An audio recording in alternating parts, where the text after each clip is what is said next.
नमस्कार, आप देख रहे हैं सिटी पोस्ट लाइव। मैं हूं सृष्टि राज। गोपाल खेमका हत्याकांड से जुड़ी सारी खबरें हम आप तक सबसे पहले पहुंचा रहे हैं और इसी कड़ी में एक बड़ा सुराग हाथ लगा है। जी हां, गोपाल खेमका को जिसने गोली मारी थी उसकी तस्वीर सामने आ गई है और उसकी तस्वीर हम आपको दिखाते हैं कि कौन है वो और उसकी तस्वीर वो कैसा दिखता है। और इस पूरे मामले पर बातचीत भी करेंगे हमारे साथ उपस्थित सिटी पोस्ट लाइव के संपादक दीपक शर्मा। देखिए, यह जो तस्वीर हम अपने दर्शकों को दिखा रहे हैं, यही उमेश यादव उर्फ विजय है जिसने गोपाल खेमका को गोली मारी थी। और यही उमेश यादव उर्फ विजय ने विकास उर्फ राजा से हथियार लिया था और इसी उमेश उर्फ यादव उर्फ विजय को 3.5 लाख रुपए अशोक शाह उर्फ अशोक साव से मिले थे। अशोक शाह ने 3.5 लाख रुपए दिए थे, वो उसमें से 3 लाख रुपए बरामद कर लिया है पुलिस ने। जब इसको पकड़ा गया तो ये इतना शातिर है, उमेश यादव उर्फ विजय पटना सिटी का रहने वाला है, कि इतनी बड़े घटना को अंजाम देने के बाद यह अपने बच्चे को स्कूल छोड़ने जा रहा था।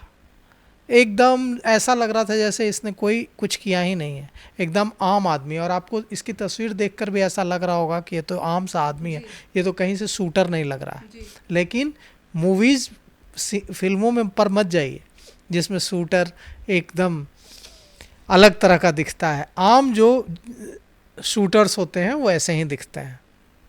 तो यह शूटर अपने बच्चे को छोड़ने जा रहा था स्कूल, जब पुलिस ने इसको धर दबोचा और ये एकदम आम दिख रहा था। इसको पकड़ने से पहले पुलिस ने 7-8 लोगों को उठाया था, जिससे इसके बारे में जानकारी मिली, इसके लोकेशन की जानकारी मिली और फिर पुलिस इस तक पहुंच पाई। जब पुलिस ने उमेश यादव उर्फ विजय को उठाया तो इसने पुलिस को बरगलाने की हर मुमकिन कोशिश की। इसने कहा कि इसका कोई हाथ नहीं है, या तो अपने बच्चे को स्कूल छोड़ने जा रहा था या आम आदमी है, इसका कोई लेना देना गोपाल खेमका हत्याकांड से नहीं है। लेकिन पुलिस ने जब अपने अंदाज में पूछताछ शुरू की तो यह टूट गया और इसने सब कुछ उगल दिया। इसने वो 3.5 लाख में से 3 लाख रुपए कहाँ रखे थे जो इसे अशोक शाह से अशोक साव से मिले थे सुपारी के लिए, मारने के लिए। वो 3 लाख रुपए भी इसने पुलिस को बरामद करा दिए। साथ ही इसने जो हथियार का इस्तेमाल किया था, जिस पिस्टल का इस्तेमाल किया था गोपाल खेमका की हत्या करने के लिए, वो इसने गंगा घाट पर छिपा दी थी। वहाँ से इसने वो पिस्टल भी बरामद करवा दी। इसकी निशानदेही पर वो पिस्टल भी बरामद हो गया। वो कपड़े भी बरामद हो गए जो इस उमेश यादव ने और विजय ने पहन रखे थे उस दिन। तो अब इसमें कोई शक शुबा की कोई गुंजाइश नहीं बचती है कि यह शूटर असली है या नहीं है, या पुलिस ने किसी को भी पकड़ लिया है और कहा कि यह शूटर है। क्योंकि अगर उमेश यादव और विजय ही वो शूटर नहीं है तो इसकी निशानदेही पर वह पिस्टल कैसे बरामद हुई जिसका इस्तेमाल किया गया था। और वो रकम 3 लाख रुपए। रकम तो कोई भी कैसे भी हो सकती है, पैसे तो किसी भी की हो सकते हैं, लेकिन पिस्टल तो कोई और नहीं हो सकता है ना, क्योंकि किस पिस्टल से कौन सी गोली निकलेगी। हर पिस्टल में हर गोली नहीं लगती है, हर पिस्टल में अलग अलग तरह की गोलियां लगती हैं। तो हथियार बरामद कराया, रुपए पर तो नाम नहीं लिखा होता है, कोई भी पैसा किसी का हो सकता है, लेकिन वो कपड़े भी बरामद कराए। कपड़ा भी दिख रहा है साफ कि इस तरह का कपड़ा पहना हुआ था इसने, सीसीटीवी फुटेज में जो दिख रहा है। तो इस कपड़े पुलिस ने इसकी निशानदेही पर बरामद कर लिया। गंगा घाट में जो इसने हत्या में प्रयुक्त जो पिस्टल इस्तेमाल किया था वो बरामद हो गया गंगा घाट से। इसके अलावा 3 लाख रुपए बरामद हो गए। और सबसे बड़ा सबूत, ये उतना बड़ा सबूत नहीं है, सबसे बड़ा सबूत वो स्कूटी बरामद हो गई जिससे ये भागा था। इसी की निशानदेही पर, इसी ने बताया कि इसी की निशानदेही पर वो स्कूटी बरामद कर ली गई।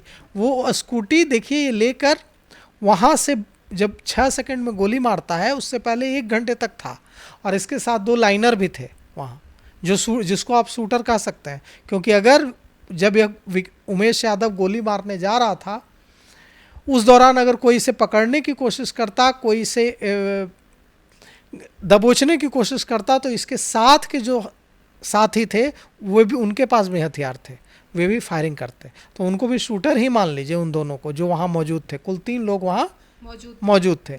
इन तीनों ने गोपाल खेमका को मारने से पहले दलदली जाकर चाय पी थी। गांधी मैदान थाना क्षेत्र के ही दलदली क्षेत्र में जाकर चाय की चुस्कियां ली थी। उसके बाद वहाँ से पहुँचे थे वहाँ तीनों, और तीनों ने कत्ल कर मिलकर, इसने कत्ल किया और 2 लोगों ने इसको मदद की, सहयोग किया।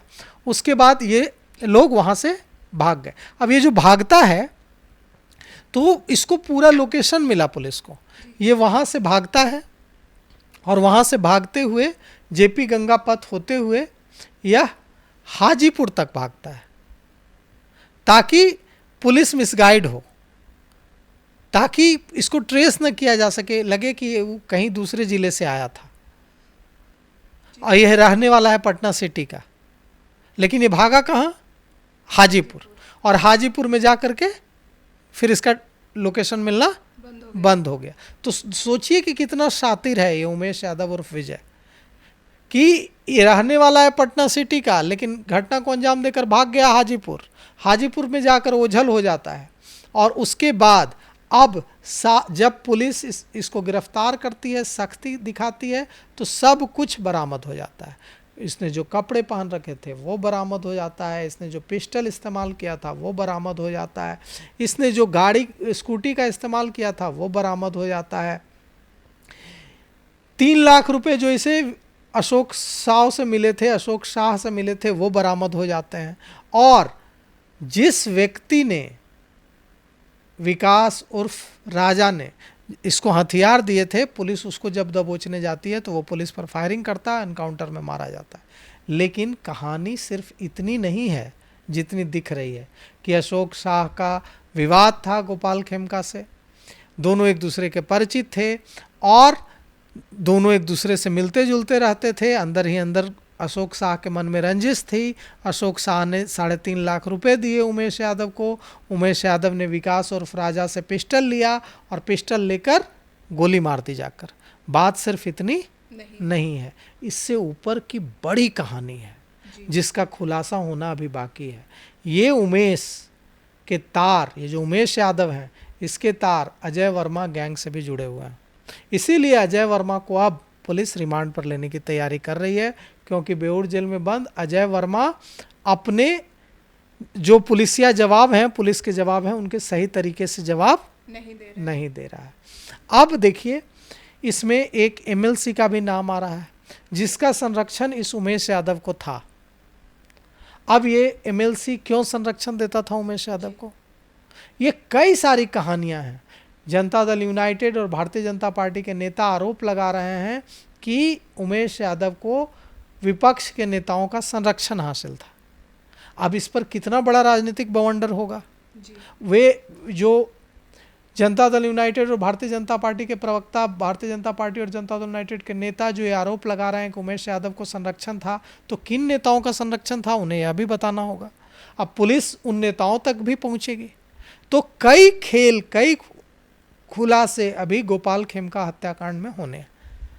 तो सुना आपने हमारे संपादक दीपक शर्मा जी को कि क्या कुछ उन्होंने जानकारी दी, और हमने आपको दिखाया कि शूटर उमेश की तस्वीर भी दिखाई कि वो कितने आम नागरिकों की तरह जिंदगी जी रहा था इतने बड़े आपराधिक घटना को अंजाम देने के बाद। और इससे जितनी भी तार जुड़ी है, इस सारे तारों के खुलासे भी अब पुलिस जल्द से जल्द करेगी और इस पूरे मामले पर हम आप तक खबर पहुंचाते रहेंगे। तो फिलहाल इस खबर में इतना ही।